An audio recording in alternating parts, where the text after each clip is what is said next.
Chairman and members of the committee, for having me here to testify today at today's hearing. For the record, my name is Anne Vanek-Dasovich. V as in Victor, A-N-E-K hyphen D as in David, A-S-O, V as in Victor, I-C-H.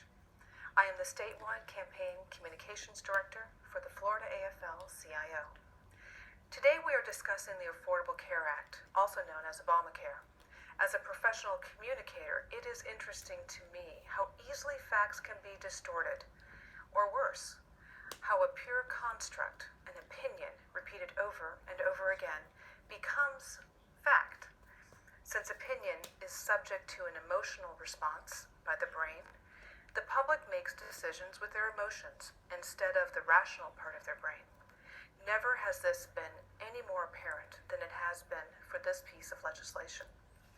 Recent research has found that when various provisions of the Act are pulled apart and people are asked about them independently, Republicans, Democrats, and independents alike overwhelmingly approve of the individual parts. However, when asked the same question about the Affordable Care Act overall, Republicans overwhelmingly disapprove of the legislation, while Democrats approve and independents are basically split. Why is this? It has to do with the different ways brains work and the different ways we communicate within our self-identified social groups. Republicans have been told by their media outlets a very emotionally engaging message, that it's a tax that will kill the economy, that the government is taking over their health care, and that they will no longer have a choice. While Democrats have been told that it's a different way of looking at healthcare that will be better for everyone. Since it depends on where independents get their news, it depends on what they believe.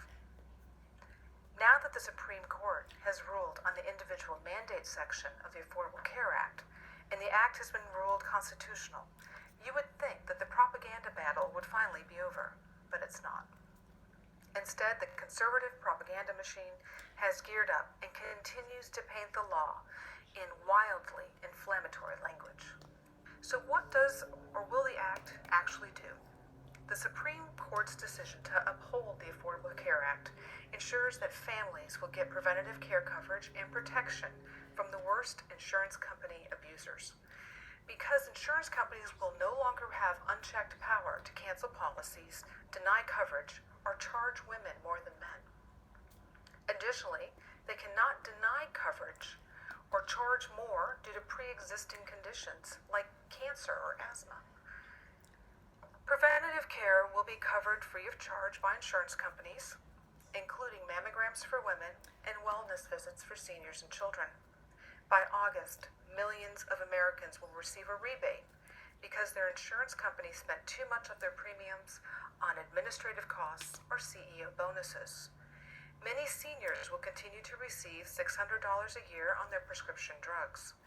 Efforts to strengthen and protect Medicare by cracking down on waste, fraud, and abuse will remain in place. Millions of young adults will stay on their family's plan until they're 26 years of age. A major impact of the court's decision is that 129 million people with pre-existing conditions and millions of middle-class families will have the security of affordable health coverage. Under the ruling, having health insurance is and will continue to be a choice. If an individual can't afford insurance, or a small business wants to provide affordable insurance to its employees, they'll get a tax credit that will make insurance coverage more affordable. But an individual who can afford insurance but chooses not to purchase it, the taxpayers will no longer subsidize their care for free. It is extremely important that we communicate the facts to the public so they can make up their own minds. Unfortunately, in this over-connected but less personal world, depending on the media to communicate those facts without opinion is not likely to happen. People are all too willing to engage their emotions, but most will not engage their intellect. If we are to break through the chatter of the media for money cycle, then we must deliver our message in a much more personal manner. There is a great deal of research that suggests that the most trusted messengers are our family, our friends, and our coworkers. We must engage them at this level if we are to make a difference. Thank you for having me.